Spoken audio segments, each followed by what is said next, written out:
Hi, welcome to Community Focus here on Channel 6 TV. I'm Kenny Fogle, your host. Glad you could be with us tonight. I'm going to talk about something a lot of us have in common. And we get out and we go to work, and one of the things we got to provide the employers or people or even ourselves is a lot of labor. And we're going to talk about the issue and the subject of labor today. We got April Thompson and James DeWeese here with us today. And I'll let you all tell us a bit about yourselves and what your positions are. And we'll talk about the issue of labor in the state of Kentucky, maybe national or wherever you want to talk about. But we've 6 months ago we changed the legislature, and a lot of things happened the last 6 months, and we're going to find out what changed. So, James, what do you all do? Well, I'm a business agent for Teamsters Local 89, and I represent UPS workers in particular for our local union.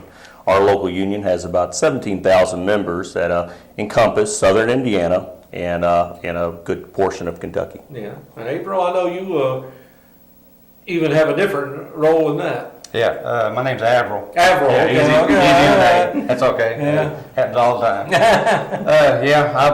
I'm actually the vice president of Local 89. I'm also a business agent. I represent the people that transport new cars from the Ford plants. I actually have a Bowling Green assembly plant also, so the guys at the Corvette plant are Teamsters. Yeah. And I'm also an elected member of the International Union on the General Executive Board for the Central Region. So Yeah, I was going to talk to you about that. That's a little unusual for somebody from this part of the state to get elected, that, isn't it? it is. It's the first time in the history of any Kentucky local to have a member on the GEB in Washington. So it's a big deal, and we're proud of it. What kind of voice does that give you, I mean, for this area or whatever, for what you represent? Well, it gives us a huge voice. My area actually covers from Kansas to New York State, Jeez. to Michigan, down to the southern border of Kentucky. So all those states, we have a voice and are able to help members throughout that whole area. Well, labor's come under attack over the last few years. It's primarily, we can use our state legislature as an example. Yes. And I know we can look throughout the whole country. There's several pockets of places where labor has come under attack. And why do you feel that is? Why do you feel like people are just not appreciating what it is labor has done for them over the years, or that just, I guess I'm trying to understand where this is coming from. Well, there has been an attack for a lot of years. In fact, there's always been an attack on labor. Yeah. And since the very beginning. And if you look at the history of labor before 1934 and 1935, when we began to getting the structure in place to have the legal rights to have a union, before, we would have to strike for recognition and actually fight out in the streets just to form a union. We've always been under attack. There's never been a time that we haven't. It's just that with this new legislature here in Kentucky in particular, this is their sole goal, is to weaken us, really destroy us, and destroy the paychecks of working people. And I guess I'm having a hard time understanding that, is because to me, labor is what we've got to offer. I mean, I don't have a whole lot to offer, but I can offer my labor. And when you join forces to talk about living conditions, wage conditions, I guess I have a hard time understanding where the negatives are in that. And I guess if, I can understand somebody on the other side saying, I don't want to pay this, or I don't want to do this. Is it one side taking advantage of another, or is what's labor's sole purpose is to level the playing field? Well, absolutely, and that's what it does. It gives workers a voice there in the workplace. We're able to come together and meet with the employer equally and bargain for wages, bargain for working conditions, and benefits, things like your health care, your pension. And, we help make the companies profitable, and it's just us bargaining for our fair share and our rights there in the workplace. Well, Avril, I know you talked about, before we went on the air, about there's the friction between the legislature and Governor Bevin. I think you actually got a lawsuit right now filed. That's correct. We teamed up with the state AFL-CIO. The lawsuit's actually Fred Zuckerman versus Matt Bevin. Mm-hmm. And it's to try to stop his legislature on right to work. We believe that the Kentucky Constitution gives us a right to challenge what he's trying to do to workers in the state, and we're going to fight it all the way.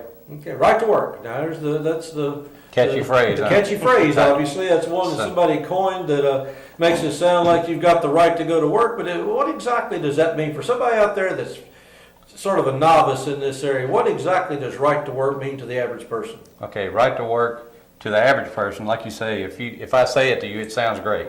It's probably the best title that anyone could come up with to try to be clever to convince you that it's a good thing for you, because it sounds good. Right. It sounds good to me until you figure out what it is. Right to work means that a person can come in off the street and hire into a shop that's already voted to go union. When that shop went union, the majority of the people in that place voted democratically the way we were supposed to do. The majority ruled to be union, so now the whole unit's paying dues, and those dues go to processing grievances, negotiating contracts, representing the membership. So a person from the outside, under right to work, can hire into this location, knowing that it's union, knowing that they pay dues at that location, and come into that unit and refuse to pay dues. And get the same benefit. Get the same benefits. That person, if he has an issue on the floor, he has a right to file a grievance. James or myself have to process that grievance, and at no charge. I didn't know that part. Oh, yeah. I knew they got some of the same benefits like health benefits and pay, but I didn't know they could still use the union as a tool to negotiate. Yes, sir. When they have to be treated exactly the same under law, we cannot refuse to not represent them. Really? We have to carry their grievance out all the way through arbitration if need be. And arbitrations these days can cost anywhere from $3,000 to $6,000 to $10,000 to process a case. Yeah. But have you seen any change in workplaces? Have anybody chosen to go this route? Have you noticed since it went into effect? Not yet. The way the law is written, any contracts that are in effect, a person can't get out until that contract expires. Okay. So we're just in the process. It's new. The contracts that we have negotiated and ratified since it has came in, we haven't had anybody get out. So in other states, I mean, obviously, I'm sure this has weakened unions considerably when you've got people that are getting represented, but they're not paying dues, and you can't work without money. Correct. That's right. It's like a cancer if you think about it, because us three are working at the same place, and you've been there a long time, and I'm a new guy. Yeah. And all of a sudden, I say, well, look, I get the same insurance you do, I get the same hourly rate. If I have a problem, the union's got to represent me, but that $30 a month that you pay, Yeah. I'm using that to go take my kids to the movie, once a week or Yeah. whatever. So it grows, and I start making fun of you, and eventually you start thinking, well, maybe I should Well, get yeah, out. why should I pay my Right. dues if you're not paying your Yeah. dues? So the end game is what happens. This cancer grows inside of a group. When somebody goes right to work, the company knows it. They know that they're not paying dues. 3 years down the road, we negotiate a new contract, and we have this time we have 20% of our people not paying dues, and the company knows it. So we get through a contract and get a pretty good deal because we still have a majority of people. 3 years from then, we may have 40% of the people not paying dues. The company knows it.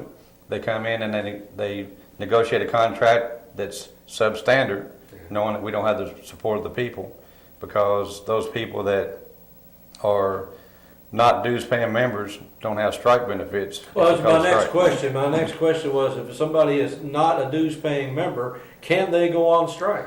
They would be required to go on strike under our contract and our bylaws, but they would not honor it. They would cross our picket line because those people wouldn't get strike benefits that's given to Yeah. our striking workers to keep them going. So they would cross. And the company knows that. That's why they would not bargain Yeah. with us. And that's how we would lose all of our leverage Right. going into Yeah, there. if you come in at a weaker position, Yep. obviously, no question about that. And I guess that's what I was trying to figure. And at that point, it's almost too late to reorganize. I mean, that quickly. I mean, I'm sure you could, but it would be a True. pretty tough process. Right. So what happens, when the majority gets unbalanced, then the company gains control. They give us bad contracts. Yeah. And the people will lose faith in the unions, and then they all go right to work, and Yeah. before you know it, Yeah. their wages drop. I can understand that. And that happens in a lot of shops.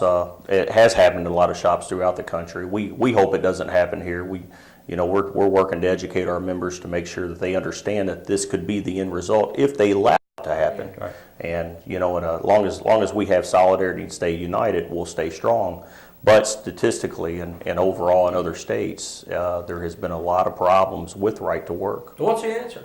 I mean, what's the answer? Is education, or how do you combat right to work when people think, I'm getting a good deal and it doesn't cost me anything and the company's benefiting? I mean, so for some people, they think this is win-win. So how do you combat, how do you convince people that there is strength in numbers?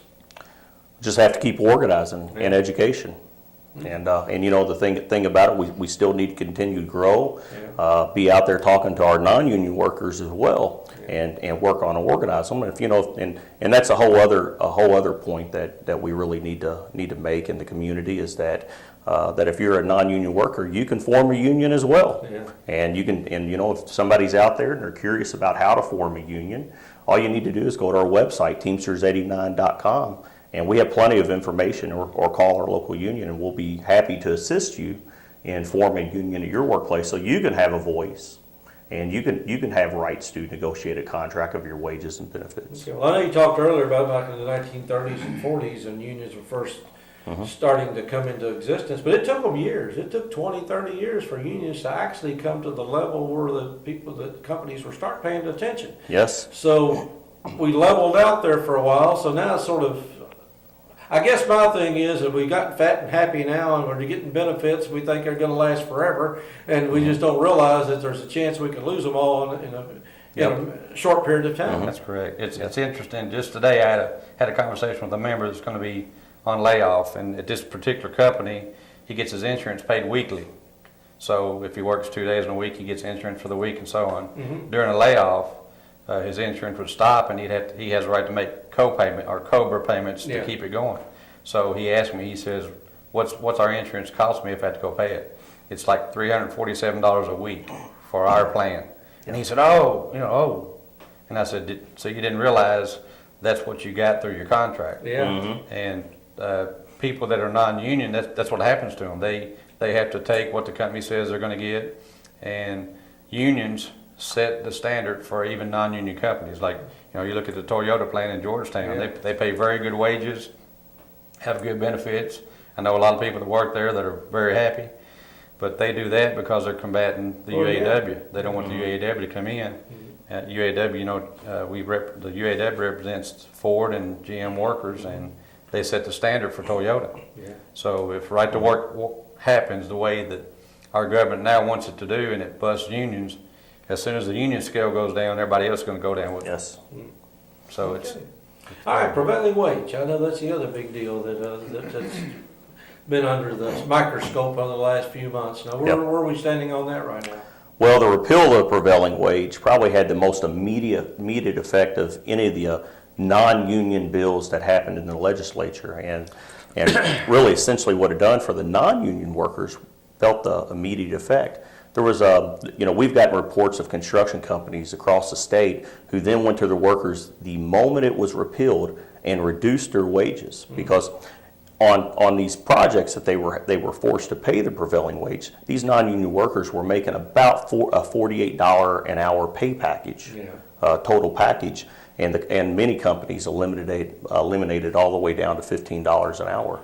The whole package? The whole package. Oh my goodness. Yeah, Right. and so those folks were it was the non-union workers who had the most immediate effect. But talking to some of them in the building trades, I talked to one group yesterday. They were telling me they were already seeing a reduction in hours with their members, and also less apprentices that they're able to bring in.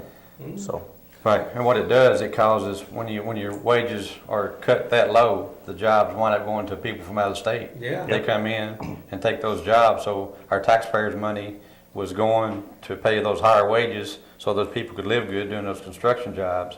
And now by prevailing wage being gone, we not only lose the pay, but we're losing many of the jobs because people. Well, I know the argument on the other side is economic development. I know you all have done statistics and studied all this. Is there a boost in economic development when the prevailing wage is done away with and right to work is eliminated? I mean, what basically brought in and you can eliminate unions. They say, oh, we can attract all these new businesses in. And I know the South has been slowly going that way, but are we seeing benefits? I'm not seeing any. I'm not seeing any at all. I mean, before right to work came into existence, Kentucky's manufacturing was booming. Yeah. In fact, there was just an article about Louisville being a major player in manufacturing as well. So, no, right to work does not have any effect on that. And when you look at the list of what companies look for when they come into a place, they look for roads, education, different things like that. And right to work is very far, if not on the list at all. So no, it doesn't have a factor. That's just something that's put out there to people to try to sell it on them. So who are they trying to cater to? I mean, say Governor Bevan and the legislature right now, obviously somebody they're trying to cater to.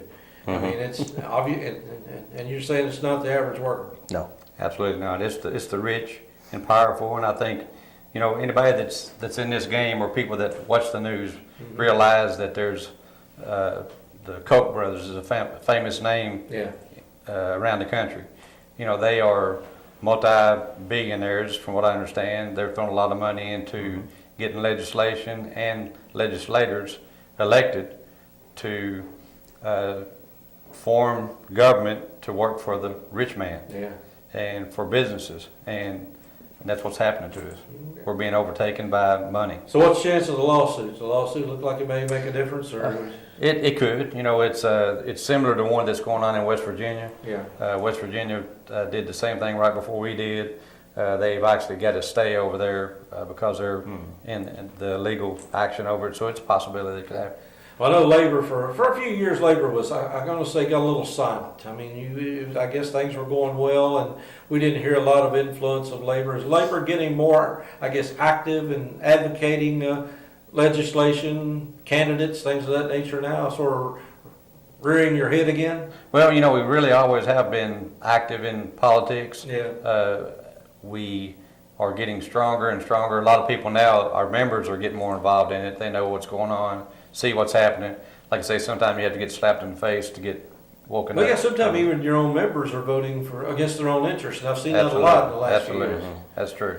So That's true. the education part of it, and again, sometimes you have to go through a little pain before you understand what you have, Right. or what Yep. you could possibly lose. Right. And there's still a lot left Yeah. that we could lose. And you know, you look at the new majority that we just had in the House, and then the Senate's actions in this recent legislation.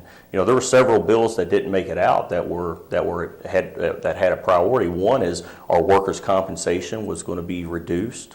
We worry about that coming back. And you know, that affects any worker who gets hurt on the job. Now they stand a chance of losing everything due to an injury at work, and that's happened to all of us that's been in the workplace, yeah. right? Yeah. And then you look at this other bill that was out there. I believe it was SB 237. It didn't make it out of the gate, so to speak, but we worry about it coming back. They were going to eliminate overtime laws for over 30 different industries within Kentucky. In addition to that, make break times and lunch times that you enjoy really at the employer's discretion through production. Really? Yeah. Lunch is optional. So you look at the 30 industries that they're looking at. One was, you know, drivers and Yeah. warehousemen, and it really encompassed most any worker, people in retail. Yeah. They would lose all overtime protections whatsoever. So that was a bill that we're really worried about. You know, we faced a paycheck protection bill, which would make the union sign the folks up every year. They did remove the private sector out, Yeah. but the public sector unions are struggling with that right now and signing people up.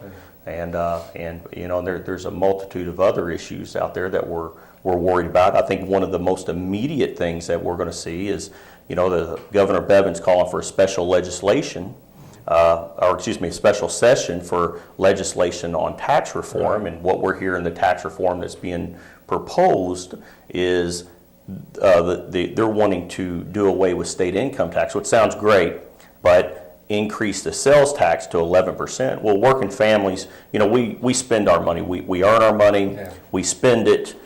This will be a tax increase on the working folks absolutely, in the state. yeah. And we're very worried about that because, you know, I was talking to some of our members today at a location. They brought up that question to me, and one of them had told me that he spends about $60 a week in state income taxes, and with that being taken away, and then the amount of money he actually spends per month on groceries, the groceries alone that they're looking to tax will make up for that. But then you look at all of his other expenditures, he's going to have a huge tax increase. So working families that are now learning about this are becoming very concerned. Well, I can understand that. Well, education, and you're holding on to what you got. I know you're still recruiting, like you mentioned earlier. If somebody wants to unionize, they can check you out, and you can help them on that. So you got your work cut out for you.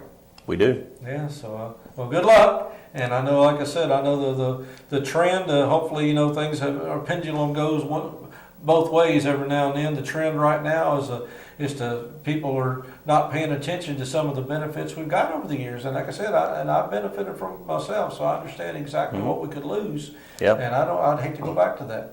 Yeah, and we're fighting. We're fighting every day, and where we've lost, hopefully we'll make some gains later. Okay. And but we're definitely active out there in the community, and Well, let us know if anything you want to come in here and bring to us when the legislature comes back into session again. If we got anything else we need to talk about, we're more than happy to have you in here and find out what's going on in the world of labor. all All right. right, Admiral Thompson and James DeWeese are with us today talking about labor, and again, it's an issue that many of us talk about, think about, or maybe don't pay attention to. But again, it's something that affects us all. Stick around, a lot more to come here on Community Focus here on Channel 6 TV. We'll be right back.